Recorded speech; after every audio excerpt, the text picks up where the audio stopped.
Hello everyone.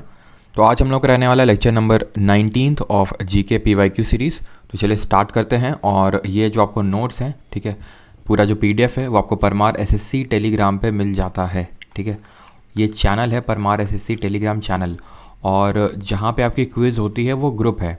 ठीक है, वो ग्रुप का नाम है SSC GK quiz group Parmar.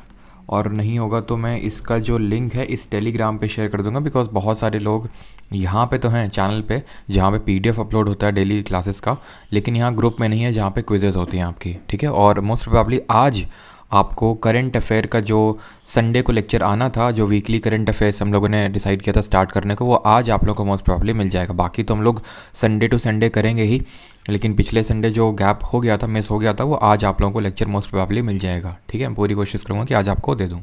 तो चलिए स्टार्ट करते हैं आज का लेक्चर। और पहला क्वेश्चन आपकी स्क्रीन पे ये रहा। The Durga temple at Aihole built about dash years ago. Aihole में दुर्गा मंदिर लगभग डैश साल पहले बनाया गया था। 2000, 1100, 1700, 1400। अब पहली बात पहली बात तो इसका मैं आंसर तो बताऊंगा, लेकिन एक क्वेश्चन यहाँ से आपसे मैं पूछता हूँ जो मुझे रिकॉल आ रहा है, एंड दैट इज़ कि हर्षवर्धन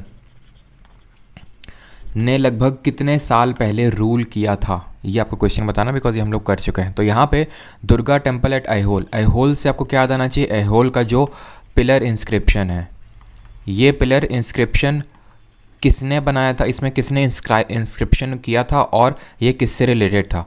तो ये रिलेटेड था पुलाकेसिन II से, राइट। और अगर हम बात करें ये बनाया किसने था, तो इनके जो कोर्ट पोएट थे रविकृति, है ना। तो पुलाकेसिन II कौन सी डायनेस्टी से, और ये है कहाँ पे? कर्नाटक में। ठीक है, कर्नाटक, पुलाकेसिन II, ये सब आपको क्या हिंट देने चाहिए कि ये हम बात कर रहे हैं चालुक्य डायनेस्टी की।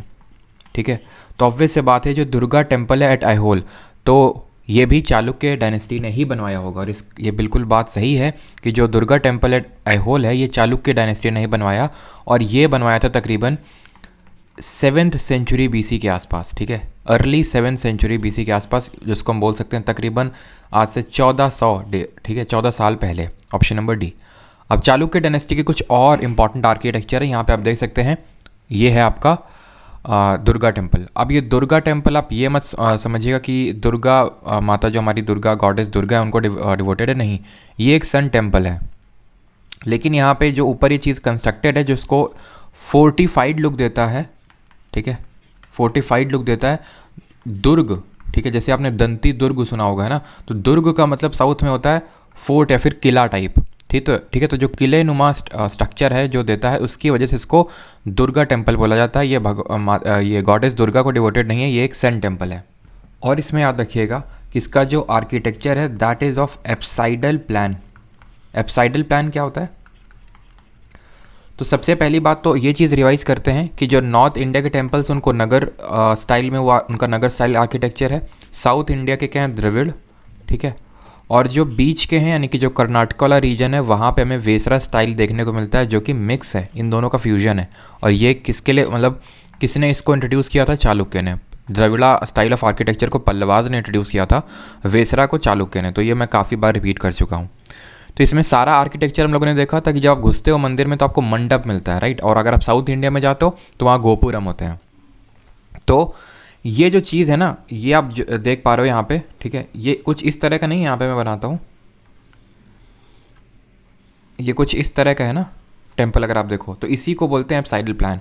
और अगर पूछ ले आपसे, ठीक है, कि एप्साइडल प्लान के लिए इंडिया में कौन सा टेम्पल है, तो यही वाला टेम्पल है, दुर्गा टेम्पल। इसी वजह से इसमें काफ़ी डिस्प्यूट भी रहा है आज तक। काफ़ी सारे हिस्टोरियन बोलते हैं कि ये बुद्धिस्ट आर्किटेक्चर है, लेकिन फिर एक हिस्टोरियन आए थे, आर्कोलॉजिस्ट, उन्होंने बताया था कि नहीं, ये हिंदू टेम्पल ही है। और इस बिलीफ को ख़त्म किया था कि नहीं, बुद्धिस्ट का जो चैत्य विहार होते हैं ना, अब बुद्धिस्ट के चैत्य विहार क्या होते हैं? चैत्य वो होते हैं जहाँ पे लोग पूजा करते हैं, ठीक है, जो बुद्धिस्ट होते हैं, बुद्धिस्ट मॉन्क्स। और जो विहार वो जगह होती है जहाँ पे लोग ठहरते हैं, रुकते हैं। तो ये बुद्धिस्ट नहीं बल्कि हिंदू टेम्पल है। और दुर्गा टेम्पल सन, भगवान सूरज को ये डेडिकेटेड है। बाकी यहाँ पे हम आर्किटेक्चर देख लेते हैं जो चालुक्य डायनेस्टी के टाइम पे बना था। कल ही हम लोगों ने देखा था बादामी केव्स, जो कि नॉर्दर्न कर्नाटका में है। किसने बनवाई थी? चालुक्य डायनेस्टी ने। ठीक है, बादामी केव्स। क्लियर है। तो अभी एक दो आपको पता होना चाहिए। एक तो पट्टाडक्कल है, ठीक है, जो कि यूनेस्को की वर्ल्ड हेरिटेज साइट में है। दुर्गा टेम्पल अभी तक नहीं है यूनेस्को की वर्ल्ड हेरिटेज साइट में, बात चल रही है लेकिन अभी तक है नहीं। ठीक है, पट्टाडकल की बात करें, ये बगलकोट में है। ठीक है, बगलकोट जो कि कर्नाटका में ही है, सैंडस्टोन से बना हुआ है और लोक महादेवी ने बनवाया था इसको। लोक महादेवी, राष्ट्रकूटा डायनेस्टी थी ना, उसके मदद से बनवाया गया था इसको। और रेखांगरा एक स्टाइल होती है, रेखांगरा स्टाइल, उसमें ये बना हुआ है। क्लियर है। एक और है आपको पता होना चाहिए, दैट इज़ विरूपाक्षा, ये भी कर्नाटका में है। ठीक है, विरूपाक्षा, और ये कर्नाटका में कहाँ पे है याद रखना, ये हम्पी में है। विजयनगर साम्राज्य के टाइम पे बना था, बनवाया तो चालुक्य वालों नहीं था, लेकिन विजयनगर किंगडम के उस समय देवराय द्वितीय, ठीक है, देवराय सेकंड हुआ करते थे। उन्हीं के एक आप बोल सकते हो नायक, जैसे कि मैंने आपको बताया होगा कि जो अमर नायक नामक एक पोस्ट हुआ करती थी, वो विजयनगर किंगडम के टाइम पे हुआ करती थी। अमर नायक कौन होते थे?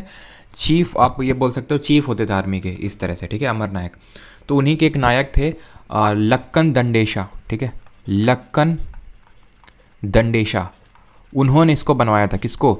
विरूपाक्ष मंदिर को। और ये जो दोनों टेम्पल हैं ये भगवान शिव जी को डेडिकेटेड हैं। ठीक है, लॉर्ड शिवा को डेडिकेटेड है। क्लियर? और ये है कहाँ पे आपका विरूपाक्षा? हम्पी में। ठीक है, अच्छा अब आपको बताना है हम्पी जो है वो किस नदी के किनारे स्थित है। ठीक है, ये क्वेश्चन आपका CDS में भी पूछा गया था, जो हम लोग कई बार कर चुके हैं। आगे बढ़ते हैं। Pivoting is related to which of the following sports? Pivoting निम्नलिखित में से किस खेल से संबंधित है? हॉकी, वॉलीबॉल, बैडमिंटन या फिर बास्केटबॉल? पिवटिंग का मतलब क्या होता है? एक पॉइंट से आप दूसरे पॉइंट में चले जाते हो बहुत तेज़ी के साथ। अब ये कहाँ पे पॉसिबल होता है? बास्केटबॉल में। होता कैसे? सॉरी, एक पैर रख के, आपका एक पैर जैसे हवा में है और एक पैर, थोड़ा सा विजुअलाइज करना है इसको। ठीक है, एक पैर आपका ज़मीन पे और तुरंत जैसे आप यहाँ पे देख रहे हो, एकदम से तुरंत यहाँ पे आप मुड़ जाते हो और तुरंत बॉल पास कर देते हो। That is called pivoting. ठीक है, तो ये चीज़ याद रखिएगा कि पिवटिंग जो है आपका बास्केटबॉल से रिलेटेड है।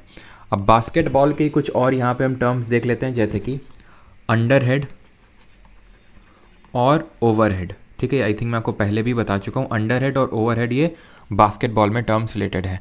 हॉकी की अगर बात कर लें तो हॉकी में टर्म्स होते हैं जैसे आपके ड्रिबल, हॉकी में ही होता है आपका स्कूप, और हॉकी में ही होता है आपका हाफ बैक। ठीक है, और एक चीज़ हॉकी से ही एक टर्म है एस्ट्रोटर्ट। ये एस्ट्रोटर्ट क्या होता है?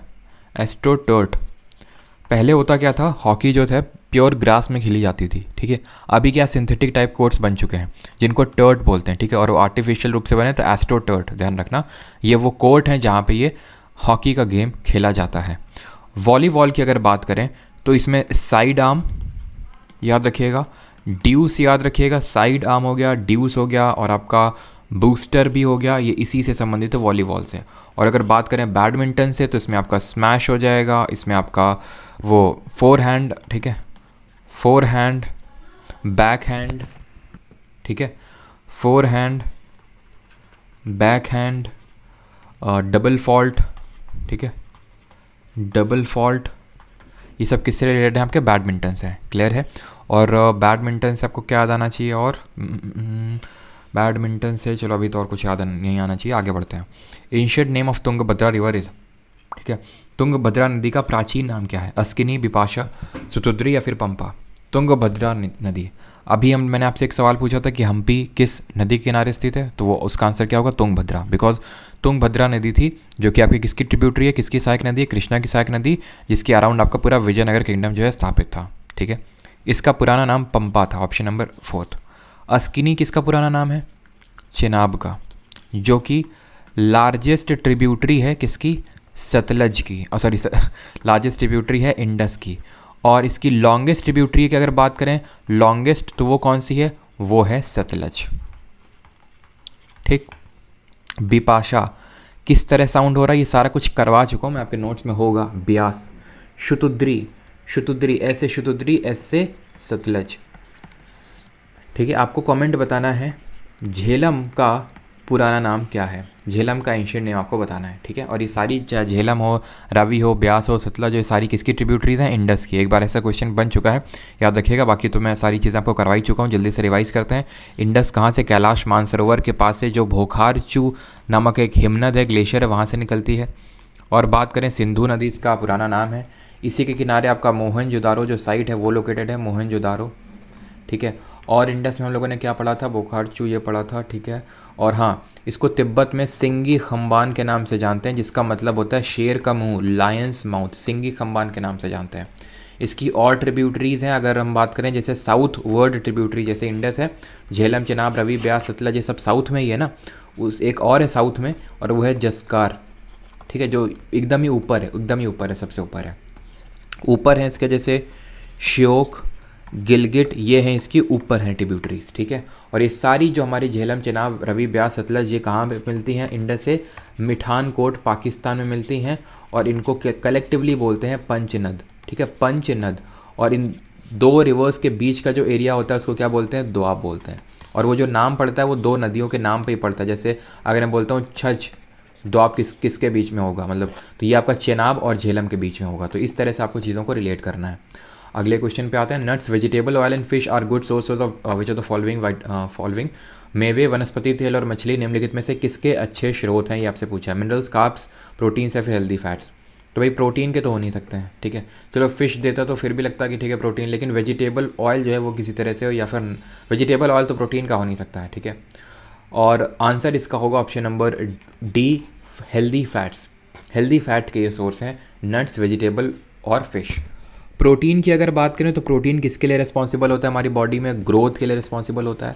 प्रोटीन से मुझे एक चीज़ और याद आती है कि प्रोटीन जो होते हैं हमारे, वो किस में ब्रेक होते हैं, अमीनो एसिड्स में ब्रेक होते हैं। और प्रोटीन जो अमीनो एसिड्स में ब्रेक होते हैं, डाइजेस्टिव सिस्टम में हमारे कौन से एंजाइम्स होते हैं जो इस रिएक्शन को फेवर करते हैं प्रोटीन को अमीनो एसिड्स में ब्रेक करने के लिए। तो ये हमने पढ़े थे दो, एक तो था पेप्सिन और दूसरा था ट्रिप्सिन।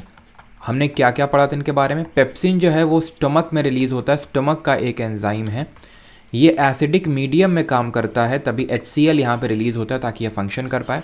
ट्रिप्सिन की बात करें तो ये जो आपका पैनक्रियाटिक जूस होता है, ठीक है, जो अग्नाशय, पैनक्रियाज, जो कि हमारा सेकेंड लार्जेस्ट ग्लैंड बॉडी का, दूसरा सबसे बड़ी ग्रंथि है पैनक्रियाज, और जो कि रिलीज़ करते हैं आपका इंसुलिन हार्मोन भी, याद रखिएगा, थ्रू आइलेट ऑफ लैंगरहेंस, ठीक है, थ्रू आइलेट ऑफ लैंगरहेंस, याद रखिएगा, ठीक है, जो कि शुगर लेवल मेंटेन करने के लिए रिस्पॉन्सिबल होता है हमारे बॉडी में।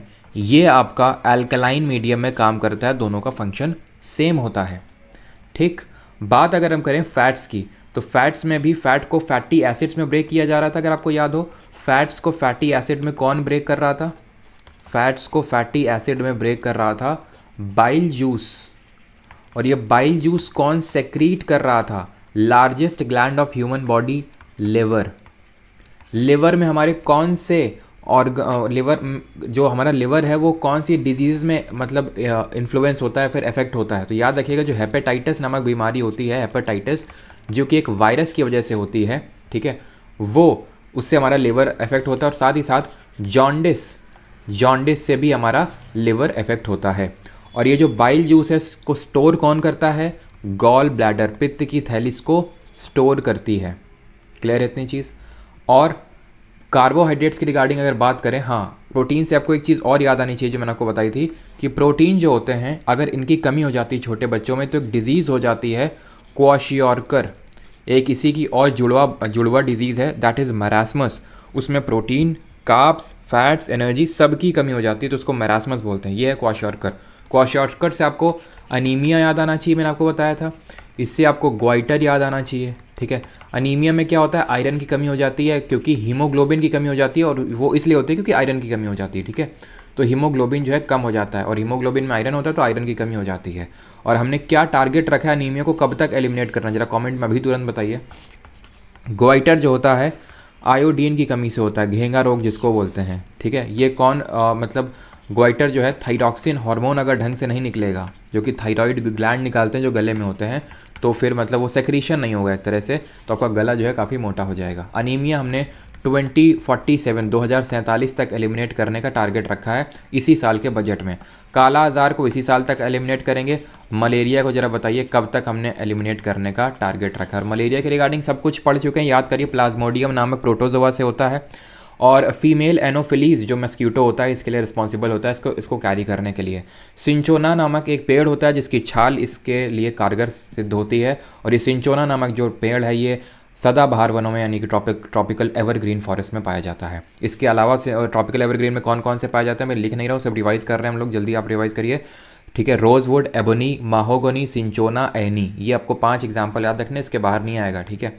फिर अगर बात करें मिनरल्स यार आपके जैसे कि फॉस्फोरस हो गया, मैग्नीशियम हो गया, जिंक हो गया, ये मिनरल्स होते हैं। जैसे कि मिनरल्स की कमी से आपके नाखून अजीब से होने लगेंगे, बाल झड़ने लगेंगे, तो ये मिनरल्स होते हैं, ठीक है। तो मिनरल्स आपको जैसे जो सीरियल्स होते हैं हमारे, सीरियल्स यानी अनाज वगैरह, ठीक है, अब उसमें मिलते हैं। अब सीरियल से मुझे याद आता है क्या, मोटा अनाज। मोटा अनाज से मुझे याद आता है कि 2023 को हमने डिक्लेयर किया है, हमने नहीं मतलब एक तरह से UNGA ने, ठीक है, यूनाइटेड नेशन जनरल असेंबली ने इसको अनाउंस किया है, अप्रूव किया है, ध्यान रखना, UNFAO ने, ठीक है, फूड एंड एग्रीकल्चर ऑर्गेनाइजेशन इसको अप्रूव किया है, अनाउंस किया इसने। और ये इसलिए किया बिकॉज 2018 में हमने ही बोला था कि प्लीज़ जो है इंटरनेशनल ईयर ऑफ मिलेट घोषित करो, तब जाके अभी हुआ है 2023 declared as international year of millets. और ये मैं आपको पहले ही बता चुका हूँ, और ये क्वेश्चन अभी हाल में CDS में भी पूछा गया था, आपके में भी पक्का पूछा जाएगा किसी न किसी शिफ्ट में, ठीक है। क्लियर है यहाँ तक? चलिए आगे बढ़ते हैं। चलो, the British parliament transferred the powers of the East India company to the British crown in dash. ब्रिटिश संसद ने डैश में ईस्ट इंडिया कंपनी की शक्तियों को ब्रिटिश ताज में स्थानांतरित कर दिया 1856, 60, 1854 और 1858। तो आप सभी को पता है कि 1857 में हुआ था क्या, सीपॉय म्यूटिनी, सिपाही विद्रोह।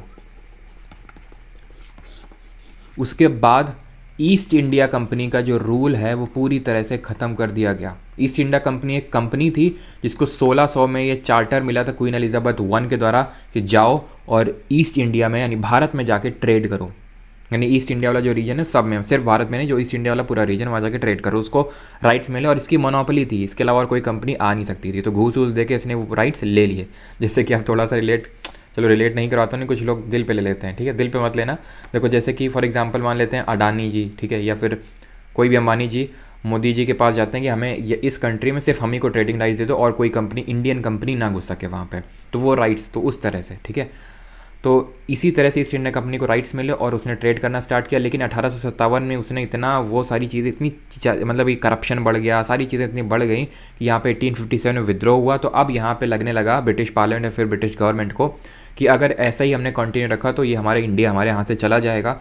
तो इसलिए इन्होंने अनाउंस कर दिया, पार्लियामेंट ने वहाँ की एक एक्ट ला के कि अब से ईस्ट इंडिया कंपनी नहीं बल्कि क्वीन, ठीक है, या फिर क्राउन का रूल होगा, ठीक है, ब्रिटिश क्राउन का रूल होगा।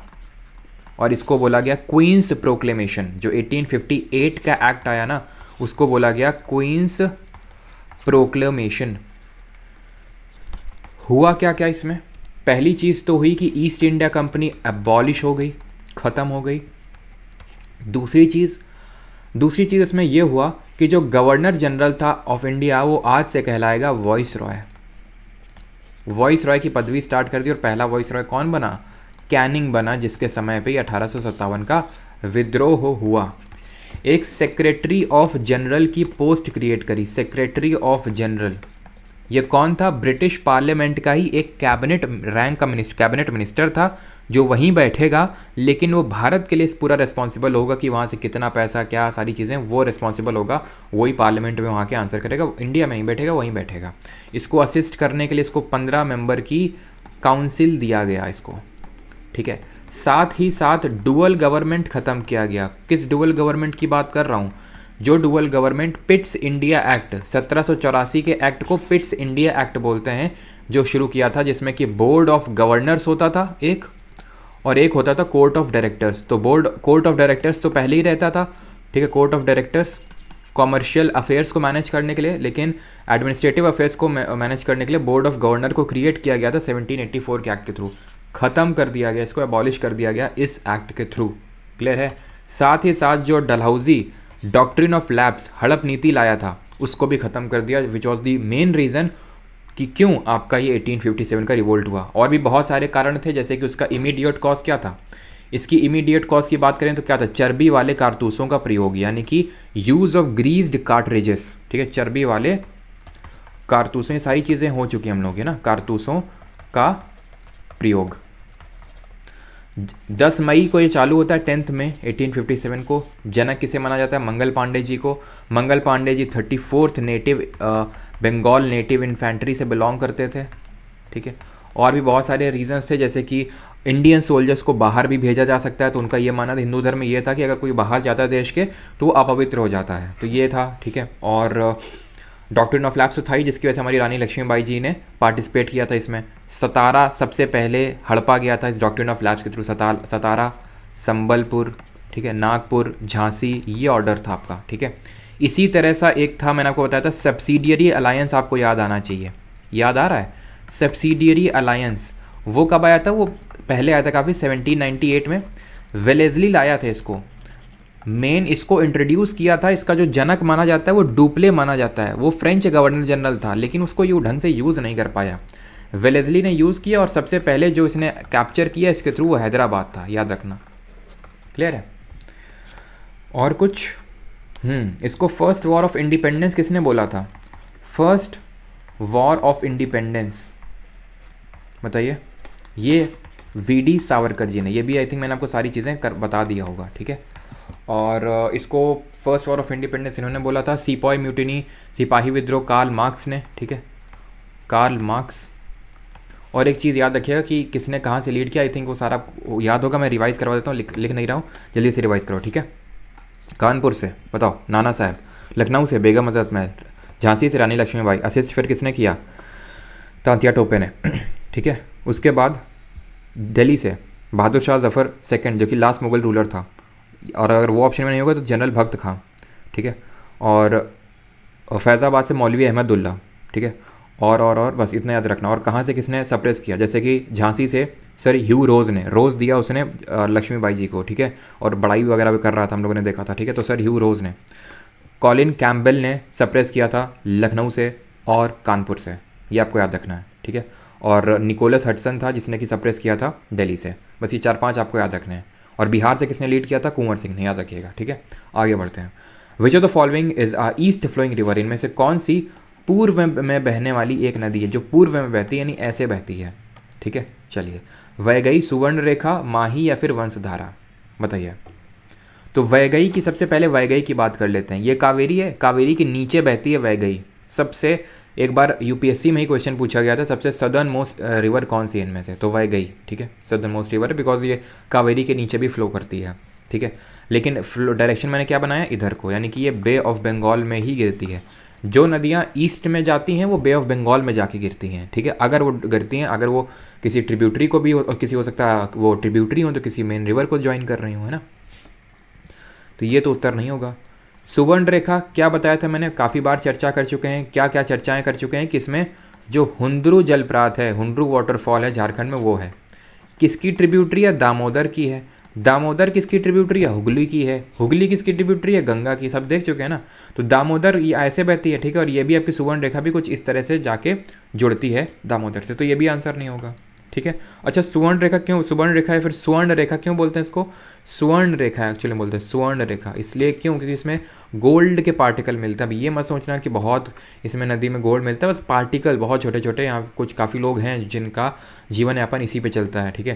खैर, माही रिवर की अगर बात करें तो माही रिवर की रिगार्डिंग हमने अभी तक जो पढ़ा है, दैट इज़ कि जो ट्रॉपिक ऑफ कैंसर है 2 बार कट करती है ट्रॉपिक ऑफ कैंसर को ये, और यही रिवर जो है आपकी इस तरह से ऐसे ईस्ट में, इस तरह ऐसे करके ईस्ट में फ्लो होती है, ठीक है। सॉरी, यहाँ पे इसको करिए नॉट, ठीक है। Which of the following is not a east flowing river, because Vaigai east flowing है, सुवर्ण रेखा ईस्ट फ्लोइंग है, माही तो ये आपकी वेस्ट फ्लोइंग है, ठीक है। नॉट अ ईस्ट फ्लोइंग यानी कि वेस्ट फ्लोइंग, तो आंसर यहाँ पे आपका ऑप्शन नंबर 3 होगा, माही। माही ट्रॉपिक ऑफ कैंसर को 2 बार कट करती है, और गिरती कहाँ पे? ये याद रखना, ये गल्फ ऑफ खंबाट में, आपको पता होगा, जैसे कि ये रन ऑफ कच्छ है हमारा, और यहाँ पे आपका गल्फ ऑफ खंबाट है, ये रीजन को हम बोलते हैं गल्फ ऑफ खंबाट। तो गल्फ ऑफ खंबाट में आके गिरती है माही नदी, ठीक है। वंशधारा ये उड़ीसा में बहती है, वंशधारा, और ये जो है ओलिव रिडले टर्टल्स का एक one of the most important nesting site है वंशधारा। ऋषिकुल्या जो नदी है ना, ऋषिकुल्या, वो भी आपकी ओलिव रिडले टर्टल के लिए काफ़ी फेमस है, ऋषिकुल्या नदी, ठीक है। अभी अच्छा, मैं आपको एक चीज़ अच्छा ये बताओ, ओलिव रिडले टर्टल का क्या नाम था जो अभी हॉकी का वर्ल्ड कप हुआ है, जो जर्मनी ने जीता है, जो कि उड़ीसा में हुआ था, तो जो वो क्या बोलते हैं उसको, मैस्कॉट, ठीक है। तो जो मैस्कॉट था वो क्या था? अब यहाँ पे थोड़ा कुछ चीज़ें समझिए, ठीक है। उड़ीसा के मैप में कुछ आपको मैं दिखाना चाहता हूँ। अगर आपसे पूछ ले ब्राह्मणी बैतरानी, तो ब्राह्मणी और बैतरानी जो नदियाँ हैं ना वो भी उड़ीसा की नदियाँ हैं। इसके बाद यहाँ पे एक नदी है, आपको पता होगा, महानदी, ठीक है, महानदी। इसके नीचे याद रखिएगा यहाँ पे है चिलिका लेक। क्या है यहाँ पे? चिलिका लेक। और यहाँ पे याद रखिएगा ये है, अब मैंने आपको बताया था जो बीच, चंद्रभागा बीच बताया था मैंने आपको, कोणार्क सूर्य मंदिर के पास में, ठीक है, चंद्रभागा बीच। तो ये आपकी ब्राह्मणी बैतरानी, ये महानदी, यहाँ पे चंद्रभागा बीच, यहाँ पे चिलिका लेक, ठीक है, चिलिका लेक जो कि हमारा लार्जेस्ट ब्रैकिश वाटर लेक है इंडिया का, ठीक है, और फर्स्ट रामसार साइट भी है इंडिया की। और यहाँ पे इसके नीचे आपको देखने को मिलेगा ऋषिकुल्या नदी, ठीक है, ऋषिकुल्या। और यहाँ पे नीचे है वंशधारा जो कि उड़ीसा में है, लेकिन ये जाके ड्रेन करती है आंध्र प्रदेश में, मतलब आंध्र प्रदेश में जाके चली जाती है, ठीक है। इतनी चीज़ आपको पता होना चाहिए। खैर आगे बढ़ते हैं, और एक चीज़ आपको ये पता होना चाहिए कि लूनी नदी जो माही के पास में ही बहती है, लूनी ये नदी कहीं पे भी ड्रेन नहीं होती है।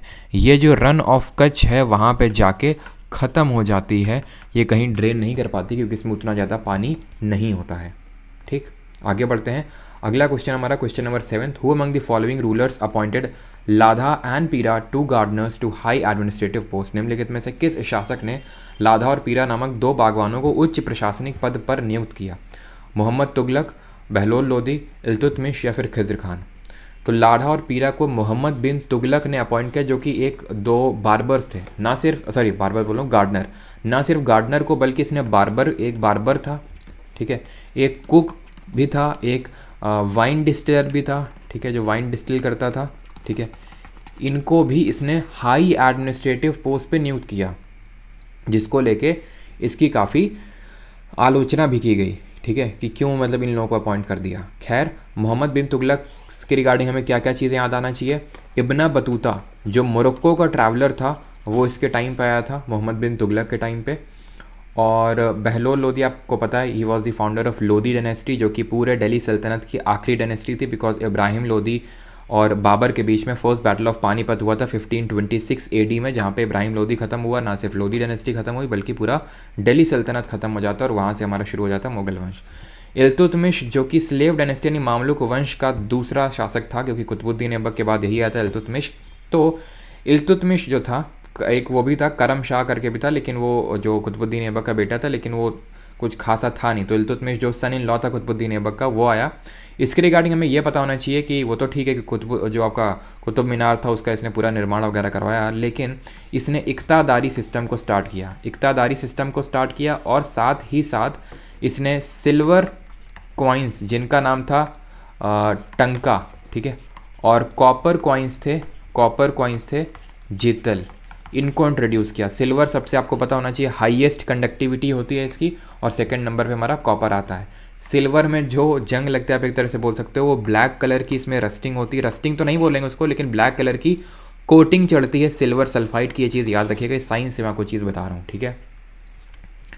और इल्तुतमिश की ही बेटी थी, आपको पता होगा, रज़िया सुल्तान, जो कि मेडिवल इंडिया की पहली फीमेल रूलर थी, ठीक है, रज़िया सुल्तान। खिज़्र खां सैयद डायनेस्टी का फाउंडर था, खिज़्र खां, ठीक है। आगे बढ़ते हैं। According to census 2001 sex ratios dash females पर 1000 मेल्स। 2001 की जनगणना के अनुसार लिंग अनुपात प्रति 1000 पुरुषों पर डैश महिलाएं, 2001 के बेसिस पे। और ये भी मैं आपको करवा चुका हूँ अगर आपको याद हो, ठीक है। चाइल्ड सेक्स रेशियो भी बताया था और नॉर्मल जो सेक्स रेशियो है वो भी बताया था आपको।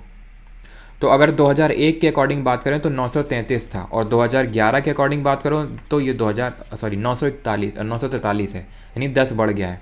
अगर मैं यहीं चाइल्ड सेक्स रेशियो की बात कर लूँ, चाइल्ड सेक्स रेशियो का मतलब क्या होता है? अंडर एज 7, यानी 0 to 6 ईयर्स की एज में बात कर रहा हूँ।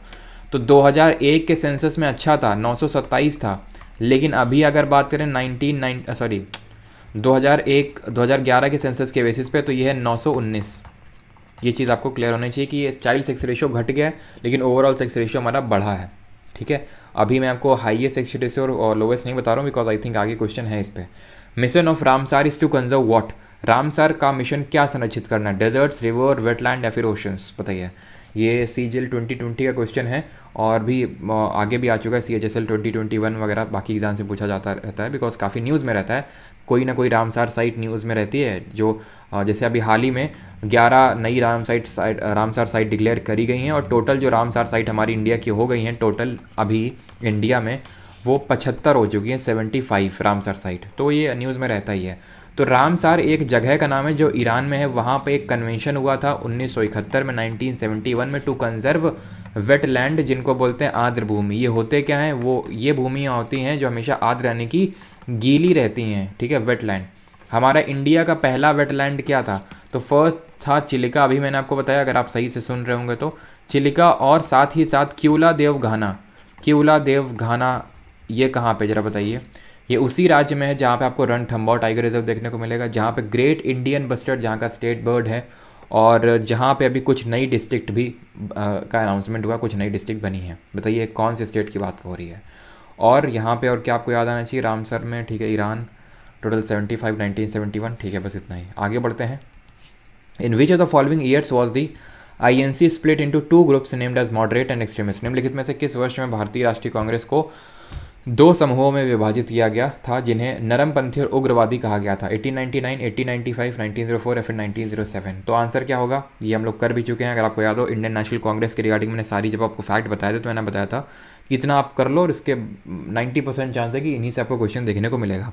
और ये चीज़ मैंने आपको बताई होगी, 1907 का जो सूरत का सेशन हुआ था वहाँ पे दोनों डिवाइड हुए थे, और इसी वजह से उसको हम सूरत स्प्लिट के नाम से जानते हैं। डिवाइड क्यों हुए थे, बिकॉज 1905 में हुआ था बंगाल पार्टीशन, और इन लोगों दोनों लोगों की आइडियोलॉजी में काफ़ी था डिफरेंस। मॉडरेट ये चाहते थे कि भाई हम प्रेयर करें, पिटिशन दें ब्रिटिशर के सामने, ठीक है, तब वो हमारी डिमांड मानेंगे, ऐसे सारी चीज़ें स्टेप बाय स्टेप कॉन्स्टिट्यूशनल तरीके से, कॉन्स्टिट्यूशनल एजिटेशन होना चाहिए। एक्सट्रीमिस्ट का मानना था नहीं, तुरंत अभी की अभी आज़ादी चाहिए, और एकदम पूरे देश में ये जो बंगाल पार्टीशन, एंटी पार्टीशन जो कैंपेन है पूरे कंट्री में पैन इंडिया होना चाहिए। लेकिन मॉडरेट का मानना था नहीं, इसको सिर्फ और सिर्फ बंगाल तक ही रखना है, और इन कुछ आइडियोलॉजिकल डिफरेंसेस की वजह से, नाम में ये उग्रवादी थे, थोड़े उग्र टाइप में थे, ये उतने उग्र नहीं थे, तो इन डिफरेंसेस की वजह से सूरत में इनका अलगाव हो जाता है। और इस सेशन को प्रिसाइड कौन करते हैं, इस सेशन को प्रिसाइड करते हैं रास बिहारी घोष। बोस मत कर दीजिएगा, बोस आईने में आते हैं, ऐसे याद रख सकते हो। जो बोस नाम के लोग होते हैं वो थोड़े से एग्रेसिव होते हैं, ठीक है। और ये प्रिसाइड क्यों कर रहे थे, ये मॉडरेट थे। एक्चुअली ये लोग चाहते थे कि अगले सेशन को जो सूरत में होने वाला था, या तो बाल गंगाधर तिलक या लाला लाजपत राय जी प्रिसाइड करें, लेकिन अल्टीमेटली एक मॉडरेट प्रिसाइड करते हैं, रास बिहारी घोष, ठीक है। और ये जो पार्टीशन है, ये डिवीजन है, ये कहाँ पे जाके नलिफाई हो जाता है, कहाँ पे फिर से एक्सट्रीमिस्ट को बाहर निकाल दिया जाता है पार्टी से। 1916 में, 1916 में जो लखनऊ का सेशन होता है, वहाँ पे दोनों फिर से, या फिर एक्सट्रीमिस्ट को फिर से अंदर ले लिया जाता है। इसमें काफ़ी काम किया था हमारे जो बाल गंगाधर तिलक हैं, एनी बेसेंट हैं, उन्होंने इसको लेके काफ़ी काम किया था, ठीक है। और उसी 1916 साल में आपको पता होगा होम रूल लीग की स्थापना भी करी थी दोनों लोगों ने। बाल गंगाधर तिलक का जो होम रूल लीग था उसमें कम ब्रांचेस थी, हेडक्वार्टर बॉम्बे में था, और अगर बात करें पूना में हेडक्वार्टर था, और अगर एनी बेसेंट जी की बात करें तो इनका हेडक्वार्टर मद्रास में था, और इनकी 200 से भी ज़्यादा ब्रांचेस थी। क्लियर है। बात अगर करें, ये लखनऊ के सेशन में हुआ था 1916, जहाँ पे दोनों फिर से एक आ गए थे। सेशन को प्रिसाइड किसने किया था, अंबिका चरण मजूमदार ने सेशन को प्रिसाइड किया था, और इस सेशन में एक पैक्ट साइन हुआ था जिसको लखनऊ पैक्ट बोलते हैं। किसके बीच में, मुस्लिम लीग और कांग्रेस के बीच में, जिन्होंने दोनों ने मिल के अपनी ज्वाइंट डिमांड्स रखी थी अंग्रेजों के सामने। जैसे कि जो सेक्रेटरी ऑफ जनरल, जो अभी मैंने बताया पोस्ट क्रिएट की गई थी 1858 के एक्ट से, उसको ब्रिटेन सैलरी दे, ना कि हमारा जो पैसा है उससे उसको सैलरी दी जाए। तो ये चीज़ उसमें थी, और भी काफ़ी सारी जॉइंट्स डिमांड्स थी जो हमें नहीं जाननी है अभी के लिए। बाल गंगाधर तिलक से क्या क्या रिकॉल आना चाहिए, होम रूल लीग तो ठीक है, इनको केसरी नाम से जानते थे, ठीक है, इनको लोकमान्य के नाम से जानते थे। इन मराठा और केसरी इनके न्यूज़पेपर थे, मराठा इंग्लिश में था और केसरी की बात करें वो इंग्लिश में था, और लोकमान्य के नाम से जानते थे। तिलक स्वराज फंड 1890 में बनाया गया था, ये चीज़ आपको पता होना चाहिए। साथ ही साथ इन्होंने गणपति और शिवाजी फेस्टिवल को भी ऑर्गेनाइज करवाया था एंटी पार्टीशन कैंपेन के टाइम पे, और ये जेल काट किया था 1916 में। एक्चुअली 1908 में इनको जेल हुई थी, और क्यों जेल हुई थी, बिकॉज वैलेंटाइन चिरोल नामक आदमी ने इनको बोला था फादर ऑफ इंडियन अनरेस्ट, ठीक है, यानी भारतीय अशांति का जनक बोला था, ठीक है, फादर ऑफ इंडियन अनरेस्ट, ठीक है। और एनी बेसेंट से क्या रिकॉल आना चाहिए कि कांग्रेस की पहली महिला अध्यक्ष थी, और जो हमारा थियोसॉफिकल सोसाइटी बना था ना, उसका वो बना कहाँ था, न्यूयॉर्क में, HP ब्लावत्स्की और मैडम MS ऑलकॉट ने बनाया था। फिर उसका हेडक्वार्टर DR मद्रास में शिफ्ट किया, और फिर उसकी प्रेसिडेंटशिप जो है एनी बेसेंट ने ले ली, ठीक। आगे बढ़ते हैं अभी। अगला क्वेश्चन हमारा, Rukmini Devi Arundale is the exponent of which of the following Indian classical dance forms. Rukmini Devi Arundale निम्नलिखित में से किस भारतीय शास्त्रीय नृत्य शैली की प्रतिपादक हैं? सतरिया, ओडिसी, मणिपुरी या फिर भरतनाट्यम। तो ये भी हम लोग क्वेश्चन देख चुके हैं। रुक्मणी देवी अरुंडले, अगर आपके नोट्स बने होंगे तो भरतनाट्यम से संबंधित ऑप्शन नंबर डी। और मैंने आपको एक नाम बताया होगा, मृणालिनी साराभाई, ठीक है। और एक चीज़ याद रखिएगा कि जो रुक्मणी देवी अरुंडले हैं, एक सेकेंड, ये हमारी राज्यसभा में पहली मनोनीत महिला सदस्य हैं, यानी first nominated member of Rajya Sabha. Rajya Sabha में हम लोगों ने कल पढ़ा था, राष्ट्रपति 12 सदस्यों को नामित करता है, literature, science, art, social service, इन फील्ड से। और मैंने आपको कुछ नाम बताए होंगे जैसे कि विजयंती, ठीक है, विजयंती माला बाली, ठीक है, विजयंती माला बाली बताया होगा। और एक नाम मैंने आपको बताया होगा, संजू सैमसन से रिलेट करवाया होगा मैंने आपको, लीला सैमसन, ठीक है। सत्तरिया, सत्तरिया के रिगार्डिंग तुम्हें ये पता होना चाहिए कहाँ का है, असम का। और तुम्हें ये पता होना चाहिए सत्तरिया के रिगार्डिंग कि ये जो भावना से, ठीक है, जो भावना जो कि अंकिया नाट से लिया गया है, ठीक है, एक सेकेंड, भावना जो कि अंकिया नाट से लिया गया है, यहाँ से ये प्रेरित है। और सत्तरिया जो है ना, ये भारत का 8वां क्लासिकल डांस बना था, ठीक है, 8th क्लासिकल डांस बना था ये इंडिया का सन 2000 में। और इसके प्रतिपादक है, फिर इसको क्रिएट किसने किया था, इस अंकिया नाट को, याद रखना बहुत इंपॉर्टेंट नाम है, शंकर देव, ठीक है। ये सारी चीज़ें याद रखिएगा, सत्तरिया, असम, भावना, अंकिया नाट और शंकर देव। भगवान विष्णु को ये डेडिकेट, या फिर कृष्ण जी को, जो कि कृष्ण जी के अवतार हैं विष्णु जी, तो उनको ये डेडिकेटेड है, ठीक है। तो ये वैष्णवाइट जो हैं सेलिब्रेट करते हैं इसको, वैष्णवाइट टाइप है ये, और भगवान कृष्ण जी को ये समर्पित है। इतनी चीज़ आपको सत्तरिया में याद रखनी है।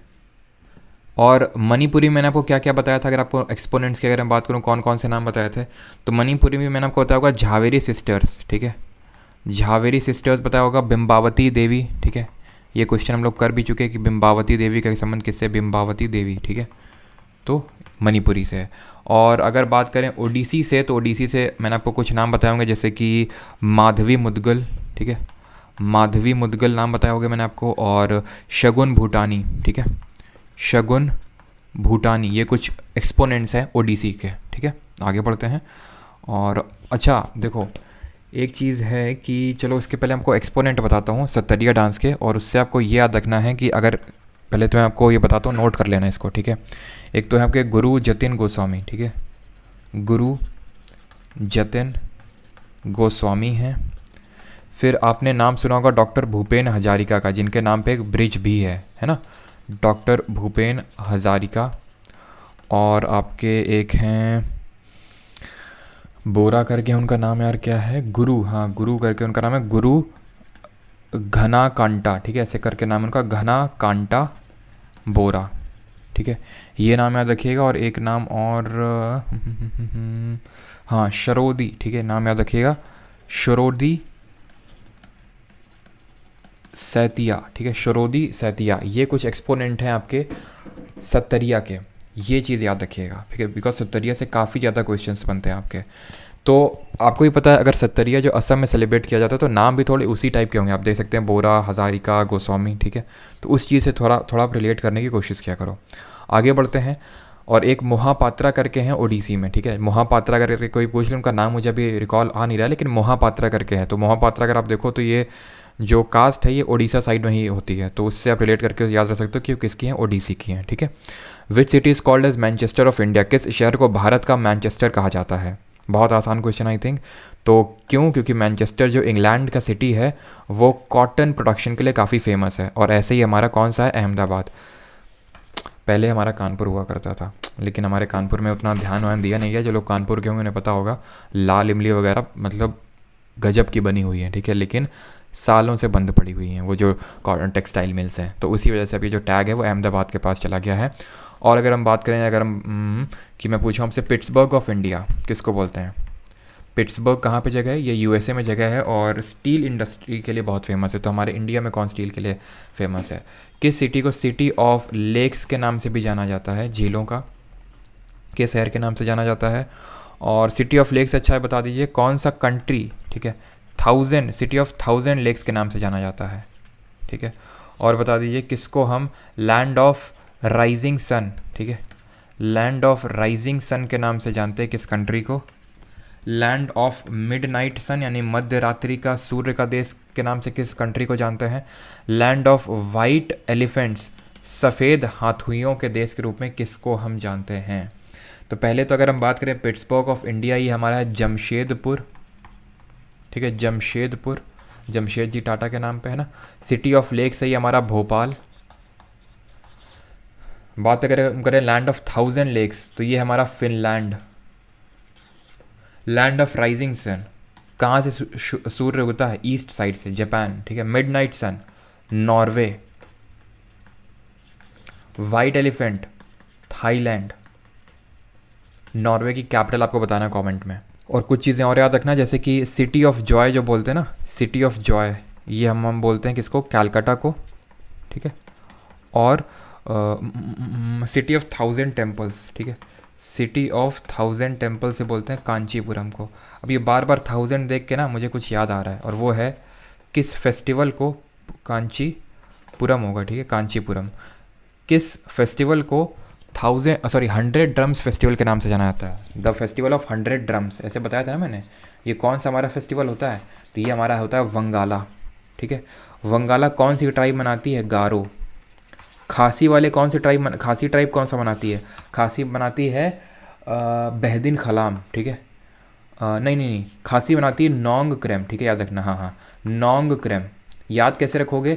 याद ऐसे रखो कि अगर नोंगे होके, ठीक है, नंगे होके कर्म करोगे तो फिर खांसी हो जाएगी, ठीक है। और यहाँ पे गा से गारो, ठीक है।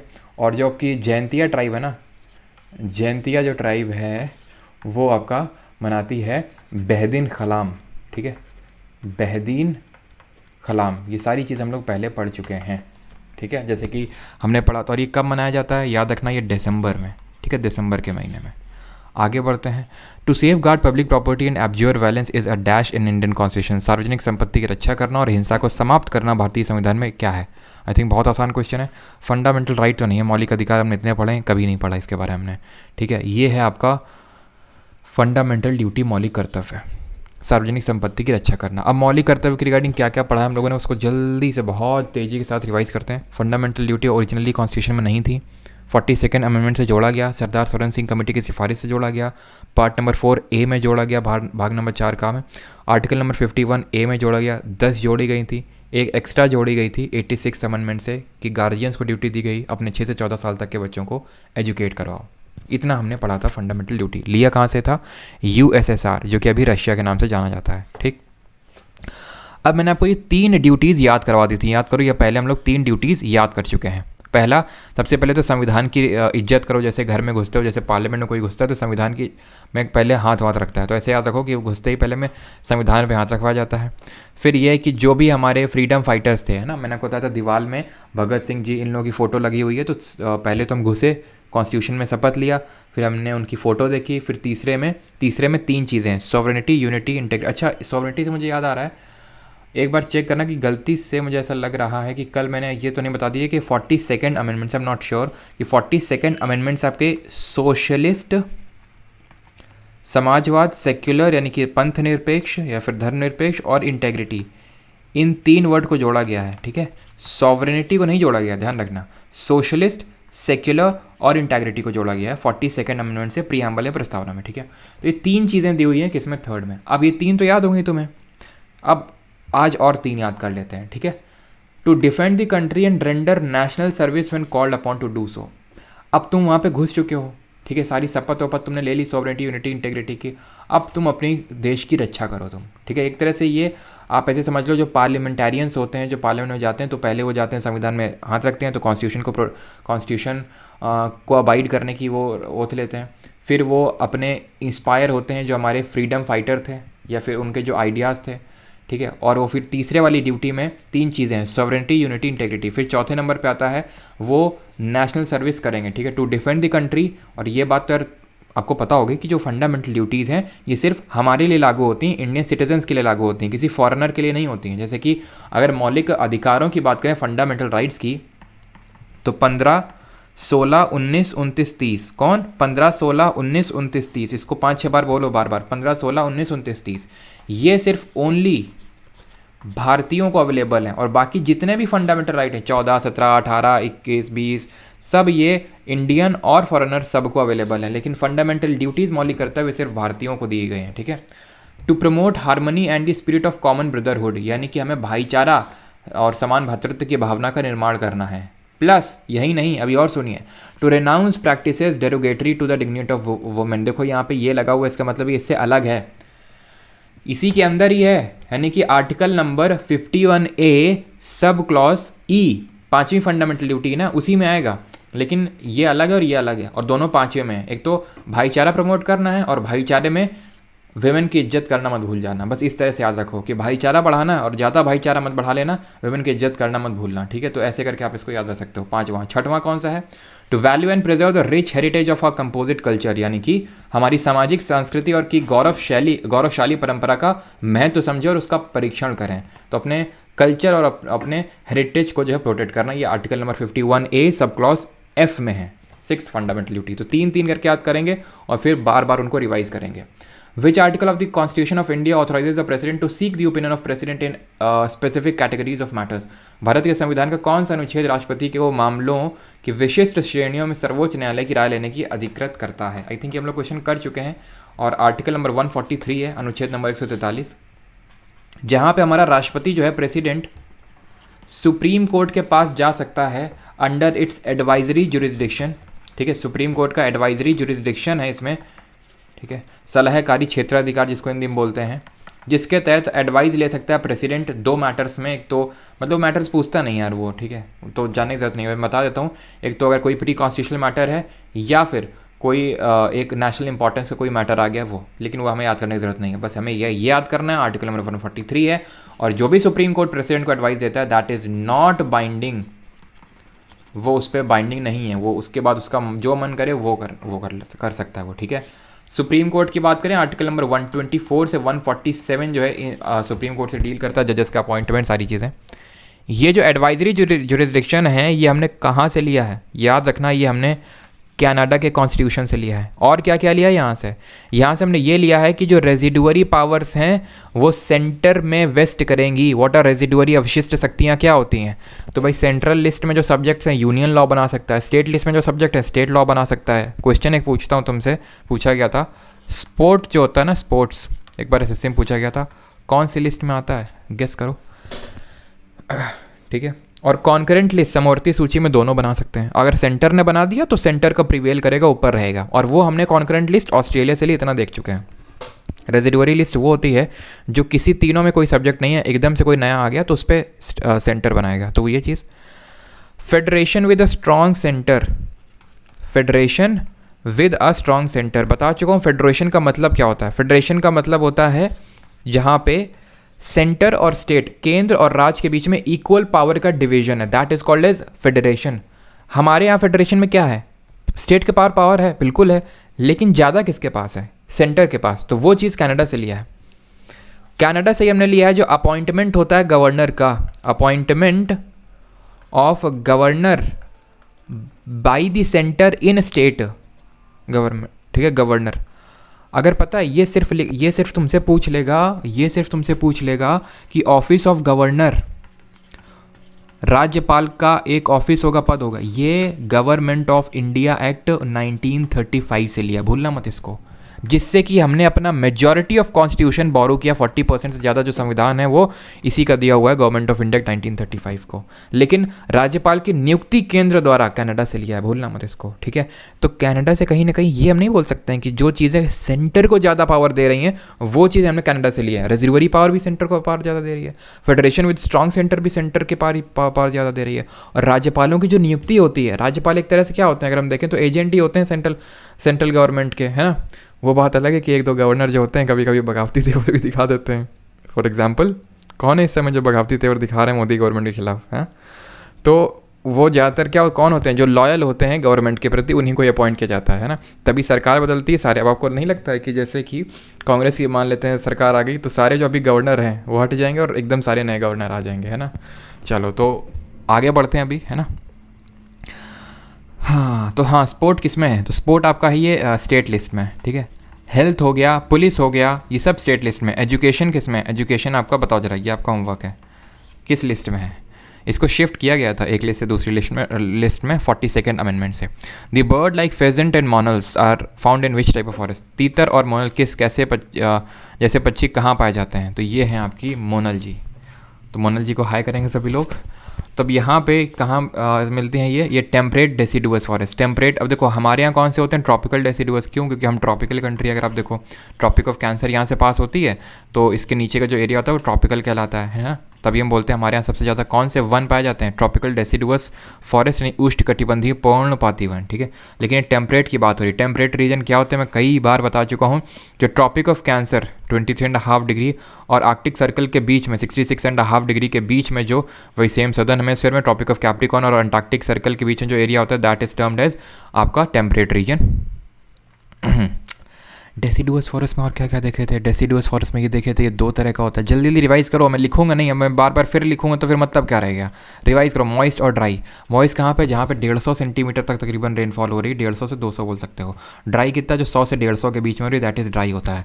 और ड्राई डेसिडुअस जो है ये पार्कलैंड लैंडस्केप के लिए जाना जाता है। किसके लिए? पार्कलैंड लैंडस्केप के लिए जाना जाता है। यहाँ पे नीम, सीसम, ठीक है, ये सारे तरह के पेड़ पाए जाते हैं डेसिडुअस फॉरेस्ट में, ठीक है। और एवरग्रीन में क्या क्या पढ़ा था? एवरग्रीन में हमने ट्रॉपिकल एवरग्रीन में अगर हम बात करें क्या पढ़ा था? 200 या फिर 250 सेंटीमीटर से ज़्यादा रेनफॉल होती है। पेड़ मैंने बता दिए वही रोजवुड, एबनी, महागनी, सिंचोना, यानी रोजवुड वहाँ मिलता है, लेकिन सैंडलवुड, ठीक है, जिस पे ये मूवी बनी थी पुष्पा वाली, सैंडलवुड, वो आपका मिलता है डेसिडुअस फॉरेस्ट में। इस चीज़ को मत भूलना, ठीक है। और ट्रॉपिकल एवरग्रीन हमारे इंडिया में कहाँ मिलता है? एक तो ये वेस्टर्न घाट में, वेस्टर्न साइड ऑफ वेस्टर्न घाट, अंडमान निकोबार और थोड़ा नॉर्थ ईस्ट में जहाँ बहुत ज़्यादा बारिश होती है। अब forest and forest report, India forest state report के रिगार्डिंग सारी चीज़ें देख लेते हैं जो 2022 में आई थी। काफ़ी ज़्यादा इंपॉर्टेंट है, याद रखना। जो 2021 की थी लेकिन 2022 में पब्लिश हुई थी। इसके रिगार्डिंग क्या क्या फैक्ट आपको पता होने चाहिए, जल्दी से आपको बताता हूँ कि इंडिया में अभी फॉरेस्ट प्लस ट्री कवर कितना है।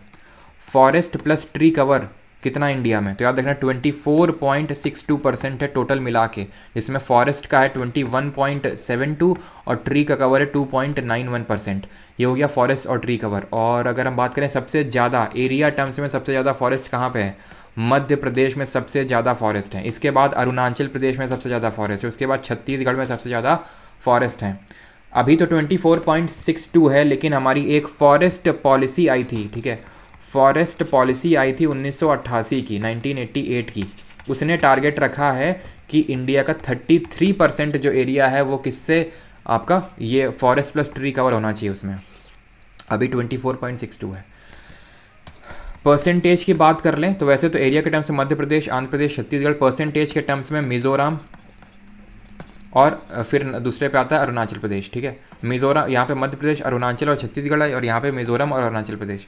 सबसे ज़्यादा इंक्रीज़ कहाँ पे देखने को मिला है? तो सबसे ज़्यादा इंक्रीज़ फॉरेस्ट कवर में आंध्र प्रदेश में देखने को मिला है, और सबसे ज़्यादा डिक्रीज जो देखने को मिला है वो अरुणाचल में देखने को मिला। ध्यान रखना, अरुणाचल में, ठीक। ये चीज़ आपको पता होनी चाहिए। और नेट जो इंक्रीज़ हुआ है ना, तकरीबन 1540 स्क्वायर किलोमीटर का जो नेट इंक्रीज़ है वो देखने को मिला है, ठीक है। अच्छा, इसी में डिफरेंट कैटेगरीज होती हैं। मॉडरेटली डेंस फॉरेस्ट कौन से होते हैं? एक सेकेंड, एक सबसे पहले तो होता है आपका वेरी डेंस करके, ठीक है। वेरी डेंस फॉरेस्ट होते हैं, वेरी डेंस होते हैं, मॉडरेटली डेंस होते हैं, और आपके होते हैं ओपन फॉरेस्ट, ठीक है, ओपन फॉरेस्ट। तो जो आपके वेरी डेंस फॉरेस्ट वो होते हैं जिनकी जो कैनोपी होती है, कैनोपी क्या मतलब जो इस तरह से नहीं, पेड़ ऊपर ऐसे ही बना देते हैं, ऐसे छाता टाइप ऑफ बोल सकते हो, दैट इज़ कॉल्ड कैनोपी। तो जो टोटल कैनोपी है ना वो 70% या उससे ज़्यादा होती है। और जो आपके मॉडरेटली डेंस होते हैं ना, मॉडरेटली डेंस होते हैं उसमें 40% से लेकर 70% तक आपका फॉरेस्ट कवर होता है और कैनोपी होती है। और ओपन फॉरेस्ट जो होते हैं उसमें 10% से लेकर 40% तक होता है। तो इंडिया जो स्टेट ऑफ फॉरेस्ट रिपोर्ट है, ISFR रिपोर्ट, ये हर 2 साल में एक बार आते हैं, नहीं बाई ईनियल रिपोर्ट। अगर 2021 में आई थी तो इस बार फिर से 2023 में आएगी, लास्ट तक आएगी, जो 2024 के स्टार्टिंग या फिर हो सकता है 2023 के लास्ट तक ही पब्लिश हो। तो ये जो पिछली वाली है वो आपके लिए अभी आपको इंपॉर्टेंट है, ठीक है। चलिए आगे बढ़ते हैं। अगला क्वेश्चन आपके सामने है, which of the following is not an indirect tax? निम्नलिखित में से कौन सा अप्रत्यक्ष कर नहीं है, यानी कि एक डायरेक्ट टैक्स है? तो भाई कस्टम ड्यूटी तो आपका एक इनडायरेक्ट टैक्स है, GST भी इनडायरेक्ट टैक्स है। वेल्थ टैक्स जो आपकी संपत्ति पे लगता है, एक तरह से हम बोल सकते हैं इनकम टैक्स, वो आपका डायरेक्ट टैक्स है। डायरेक्ट टैक्स क्या होता है? प्रत्यक्ष कर, जिसको आपको डायरेक्टली गवर्नमेंट को पे करना होता है और आप उसको पास ऑन नहीं कर सकते हैं। इनडायरेक्ट टैक्स क्या है? आपको डायरेक्टली पे नहीं करना और आप इसको किसी और पे पास ऑन कर सकते हैं। वेल्थ टैक्स हो गया, गिफ्ट टैक्स हो गया, आपका कैपिटल गेंस टैक्स हो गया, ये सारे आपके डायरेक्ट टैक्सेस हैं। बाकी जो तीनों ऑप्शन में लिखे हुए इनडायरेक्ट टैक्सेस हैं। अब इसके रिगार्डिंग याद रख लो, जीएसटी जो हमारा 101 अमेंडमेंट के थ्रू आया था, ठीक है। Article number 279A constitutional banking देता है जो जीएसटी काउंसिल होता है उसको, ठीक है। और एक चीज़ याद रखना कि जो जीएसटी है ये एक डेस्टिनेशन बेस्ड टैक्स है। कैसा टैक्स है? डेस्टिनेशन बेस्ड टैक्स है। ये कई एग्जाम से पूछा जा चुका है, आपके एसएससी एग्जाम में भी, और अभी यूपीएससी सीएपीएफ असिस्टेंट कमांडेंट का जो पिछला पेपर था उसमें भी पूछा गया था। तो ये डेस्टिनेशन बेस्ड टैक्स है, ठीक है। यानी जब कंज्यूम किया जाता है प्रोडक्ट को तब इसको ये जो है चार्ज किया जाता है। वहीं अगर हम बात कर लें जो एक्साइज टैक्स है, जो जिसको सब अज्यूम कर दिया गया है, जीएसटी के अंदर ही जा चुका है, सिर्फ except for few goods like जो अल्कोहल वगैरह है उसके लिए अलग से भी एक्साइज लगता है, लेकिन बाकी जो पूरा है वो सब जीएसटी में के ही अंदर जा चुका है। ये आपका एक प्रोडक्शन टैक्स है। प्रोडक्शन मतलब जब प्रोडक्शन हो रहा होगा ना तब टैक्स लगेगा, excise tax. GST destination based tax है, दोनों में अंतर यही है। कस्टम ड्यूटी क्या होता है? कस्टम ड्यूटी उन प्रोडक्ट पे लगता है जिनकी मैन्युफैक्चरिंग इंडिया में नहीं होती है, बाहर से आ रहे हैं ये प्रोडक्ट, यानी इंपोर्ट हो रहे हैं, ठीक है। मतलब सेल इंडिया में हो रही है लेकिन ये बाहर के प्रोडक्ट हैं, उन पे लगती है कस्टम ड्यूटी। आगे बढ़ते हैं, अगला क्वेश्चन है, who among the following ruler ruled before Prithviraj Chauhan and over Delhi? Prithviraj Chauhan से पहले निम्नलिखित में से किस शासक ने दिल्ली पर शासन किया? गयासुद्दीन बलबल, जलालुद्दीन खिलजी, अनंगपाल या फिर कुतुबुद्दीन ऐबक? बताइए। बहुत आसान क्वेश्चन है कि नहीं? अब पृथ्वीराज चौहान आपको ही पता है, हराया किसने था? गौरी, मोहम्मद गौरी ने हराया था। इसका जो वो था दास था, स्लेव था, कुतुबुद्दीन ऐबक, वो आया, फिर उसका बेटा इल्तुतमिश, फिर रज़िया सुल्तान, फिर बलबन, ये सारी मतलब यहाँ से क्या हुआ? दिल्ली सल्तनत का स्थापन हुआ, ठीक है। और ये सब दिल्ली सल्तनत में ही तो रूल किए थे, तो ऑब्वियस सी बात है ये तो बाद में आया ना पृथ्वीराज चौहान के। बचा क्या? एक ही ऑप्शन बचा, अनंगपाल, जिन्होंने रूल किया होगा पृथ्वीराज चौहान के पहले। सिंपल। अगले क्वेश्चन पे बढ़ते हैं। In which of the following Indian states is Lok Rang festival observe? निम्नलिखित में से किस भारतीय राज्य में लोक रंग उत्सव मनाया जाता है? तो लोक रंग की अगर बात करें, ये आपको पता होना चाहिए, मध्य प्रदेश। आई थिंक ये पहले क्वेश्चन शायद कर भी चुके होंगे, क्योंकि हम लोग इतनी सारी चीज़ें, मैं आपको इतनी सारी चीज़ें एक्स्ट्रा एक्सप्लेनेशन बता देता हूँ जो इंपॉर्टेंट है, कि वो चीज़ें आपको आगे रिपीट होती बार बार दिखेंगी, ठीक है। तो मध्य प्रदेश में आपको ये तो पता होना चाहिए, और आपको पता होना चाहिए भगोरिया हाट या फिर सिंपल भगोरिया, नोट कर लो। ये मनाया जाता है जो यूजुअली जो भील कम्युनिटी होती है ना, भील जनजाति, वो मनाती है। और अखिल भारतीय कालिदास सम्मान अवार्ड, ठीक है, अखिल भारतीय कालिदास सम्मान उत्सव, ठीक है, ये मनाया जाता है। प्लस यहाँ पे आपका एक खजुराहो फेस्टिवल, ठीक है, जो खजुराहो मंदिर है ना वहीं पे खजुराहो फेस्टिवल किसने बनाए थे? खजुराहो के मंदिर, जरा बताओ।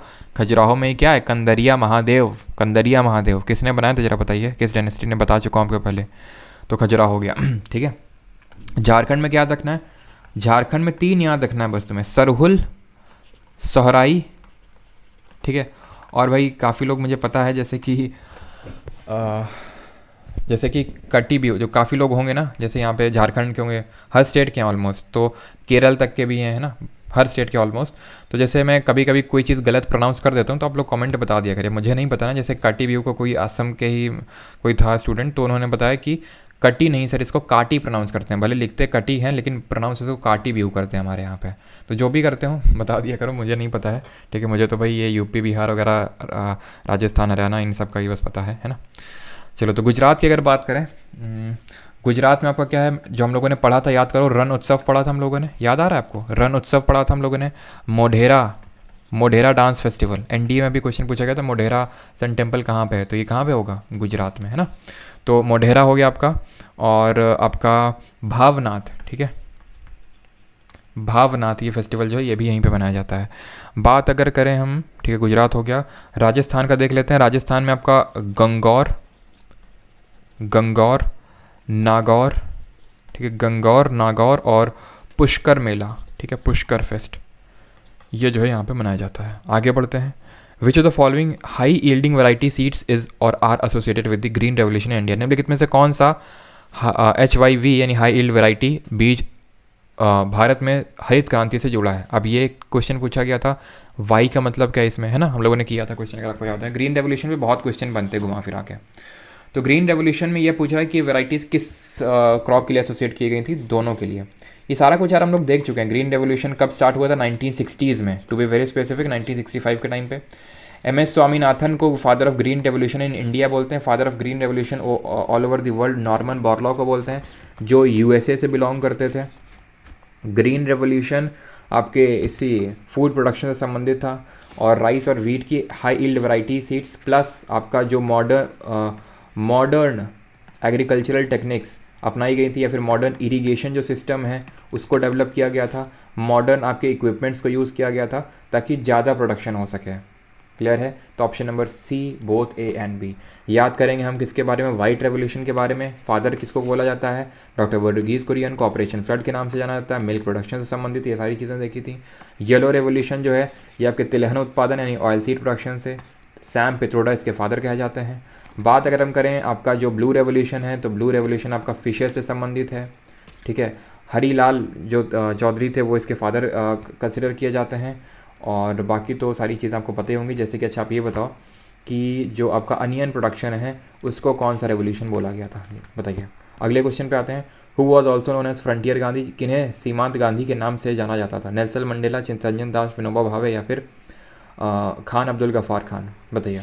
तो आंसर क्या होगा इसका? फ्रंटियर गांधी नहीं, सीमांत गांधी, खान अब्दुल गफ़ार खान। क्यों? क्योंकि याद रखिएगा CDM सिविल डिसोबीडियंस मूवमेंट, जो कि सॉल्ट सत्याग्रह या फिर डांडी मार्च, जिसको हम सॉल्ट सत्याग्रह बोलते हैं, बिकॉज इसमें सॉल्ट लॉ या फिर नमक कानून का वॉयलेशन हुआ था, जो चालू हुआ था 12 मार्च को चालू हुआ था, जो साबरमती से शुरू होके डांडी तक गया था। ठीक है, 12 मार्च से शुरू हुआ था, और इसमें Gandhi ji along with 78 delegates के साथ इन्होंने मार्च किया था। इसी CDM को जो NWFP रीजन, जो आप पेशावर रीजन बोल सकते हो, नॉर्थ वेस्ट फ्रंट प्रोविंस, जो अभी पाकिस्तान में आता है, वहाँ पे इन्होंने लीड किया था। इन्होंने रेड शर्ट मूवमेंट चलाया था, लाल कुर्ती आंदोलन, रेड शर्ट मूवमेंट थ्रू जिन्होंने एक पार्टी टाइप बनाई थी, खुदाई खिदमतगार।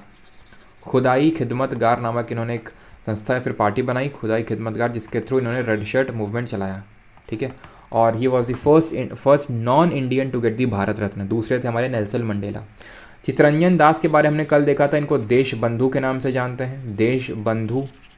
ठीक है, दीन बंधु के नाम से CF एंड्रयूज़ को जानते हैं, दीन बंधु, जो दोनों टाइटल यानी देश बंधु और दीन बंधु गांधी जी ने दिए थे।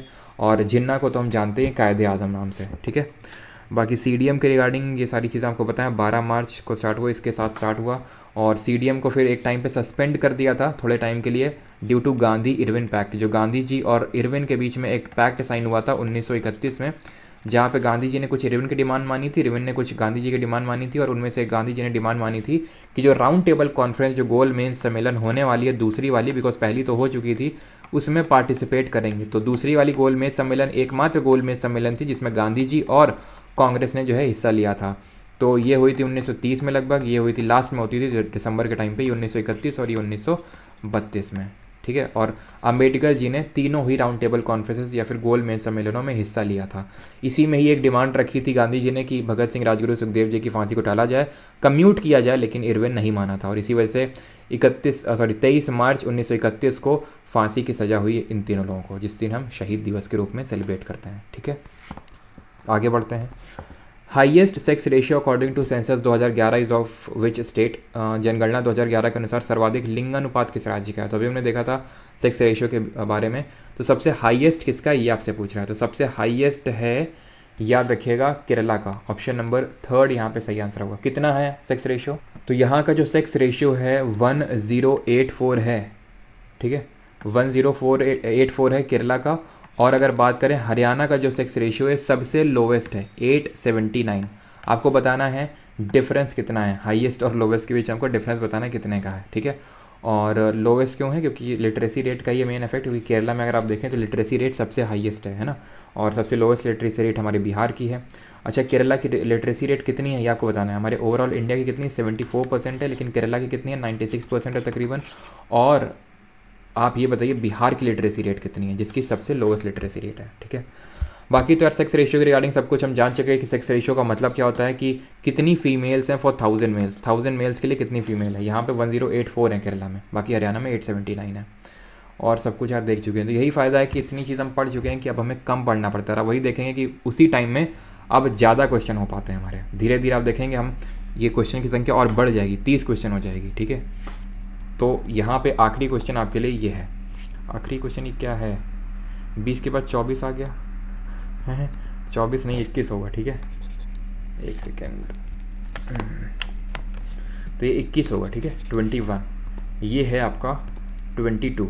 इन 1600 the East India company acquired a charter from which ruler, यानी 1600 में ईस्ट इंडिया कंपनी ने किससे चार्टर एक्वायर किया, तो अभी मैंने थोड़ी देर पहले ही बताया था क्वीन एलिजाबेथ वन से, ठीक है। फिर ईस्ट इंडिया कंपनी का आया था यहाँ पे हॉकिंस, कैप्टन हॉकिंस, जिसने की किसके कोर्ट में आया था, जहांगीर के कोर्ट में, और फैक्ट्री स्टैब्लिश करने की इसने मांग रखी थी। शुरू में तो मांग उतनी वो हो नहीं पाई थी, इसी वजह से बाद में ये लोग साउथ इंडिया में गए, मसूलीपट्टनम में इन्होंने अपनी पहली टेम्प्रेरी तौर पे फैक्ट्री लगाई, मसूलीपट्टनम में पहली टेम्प्रेरी फैक्ट्री लगाई इन्होंने, ठीक है। कब, 1611, हाँ 1611 में लगाई, और 1613 में इन्होंने सूरत में अपनी पहली परमानेंट फैक्ट्री जो है लगाई थी 1613 में।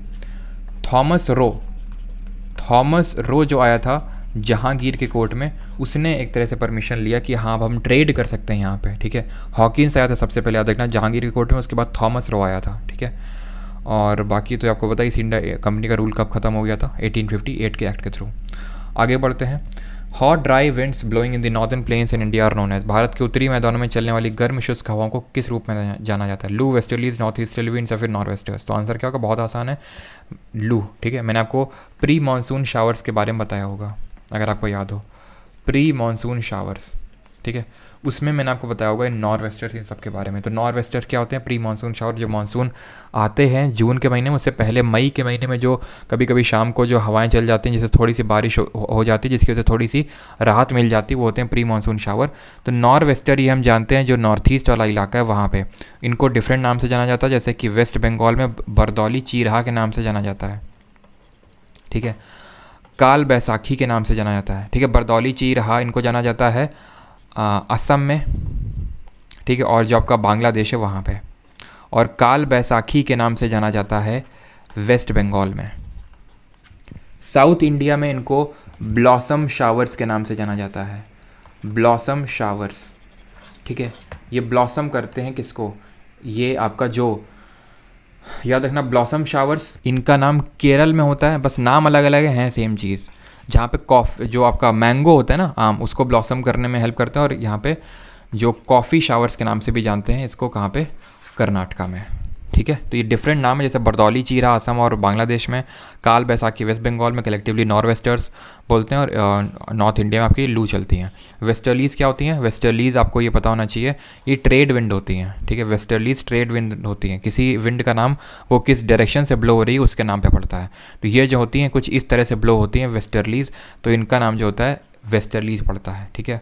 और सेम तरह से यहाँ पे ब्लो होती हैं ऐसे करके। एक्चुअली में ये जो ब्लो होती है ना, यहाँ पे, एक सेकेंड, अब बात आई है तो मैं आपको दिखा देता हूँ, यहाँ पे ऐसे करके ईस्टर्लीज़ ब्लो होती हैं, ईस्टर्लीज़, ठीक है। इनको बोलते हैं क्या, नॉर्थ ईस्टर्लीज़, और ये होती हैं आपकी साउथ ईस्टर्लीज़, ठीक है, क्लियर है। यहाँ पे आपकी ब्लो होती हैं ऐसे करके वेस्टर्लीज़, ऐसे ब्लो होती हैं वेस्टर्लीज़, ठीक है। कैसे, इस साइड से ब्लो होती हैं, ठीक है। ये ब्लो होती हैं आपकी वेस्टर्लीज़, क्यों, क्योंकि ये वेस्ट साइड से ब्लो हो रही हैं, तो इनको बोलते हैं वेस्टर्लीज़, जो कि परमानेंट विंड है, और परमानेंट या फिर ट्रेड विंड के नाम से भी जाना जाता है, बिकॉज पहले इन्हीं के सहारे जो है ट्रेड हुआ करता था, व्यापार हुआ करता था, और ये परमानेंटली पूरे हमारे प्लानट में ब्लो करती हैं, इसलिए हम उनको बोलते हैं वेस्टर्लीज़। नॉर्थ ईस्टर्लीज आपको क्या आना चाहिए, नॉर्थ ईस्टर्ली विंड्स आपको याद आना चाहिए, ये जो नॉर्थ ईस्ट मानसून आता है, ठीक है, इन्हीं को बोलते हैं नॉर्थ ईस्ट मानसून या फिर नॉर्थ ईस्टर्ली विंड्स, जिसको कि हम रिट्रीटिंग मानसून के नाम से जानते हैं। और ये बारिश कहाँ पे करता है, कोरोमंडल कोस्ट, यानी कि जो आपका तमिलनाडु हो गया, जो आपका सदर्न आंध्र प्रदेश हो गया, वहाँ पे ये बारिश करता है।